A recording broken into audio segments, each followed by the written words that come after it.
Hello again. I'm afraid that this has not been a very productive day for me on YouTube. We have been moving a lot of stuff here, and it's all turned into something of a saga. I'm filming this in the house that we hope to live in permanently once it is in a habitable condition. At the moment, it leaves something to be desired. I'm in a small market town in Wales, and one of the things which one notices is that there are absolutely no black people to be seen and only one or two Indians. This really does make for a very different atmosphere than London or even Loughton, the Essex town where I'm currently living. Walking around the streets here is like travelling back in time to the 1950s, but in a good way.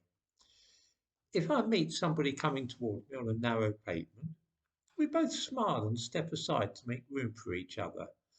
There's none of this walking straight on, shoulders set, so that you don't give an inch of room and glaring menacingly at the approaching person, perhaps kissing your teeth as you pass them. I'm sure that viewers in some parts of the country will have encountered this. People here say sorry a lot. They say it if they brush against you by accident, and they smile at the same time. This sort of thing makes shopping a positive pleasure.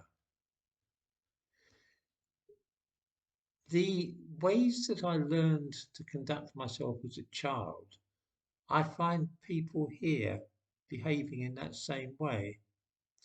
The truth is that different cultures have different sets of behaviours.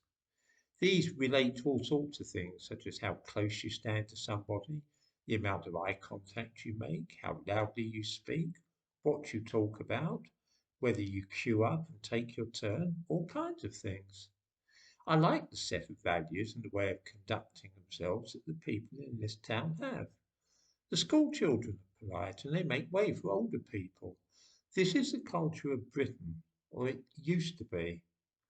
I suppose I'm really explaining why this part of Britain is far more attractive to me today than the areas in which I grew up, which are literally like a foreign country these days.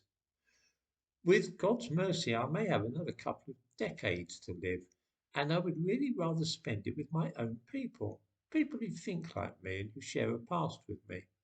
I know that their grandfathers and great grandfathers fought in the two world wars for this country, and that their roots in Britain run as deeply as my own. Sorry to ramble on in this way, and I hope that you will all rest assured that normal, rational, and down to earth service will be resumed tomorrow.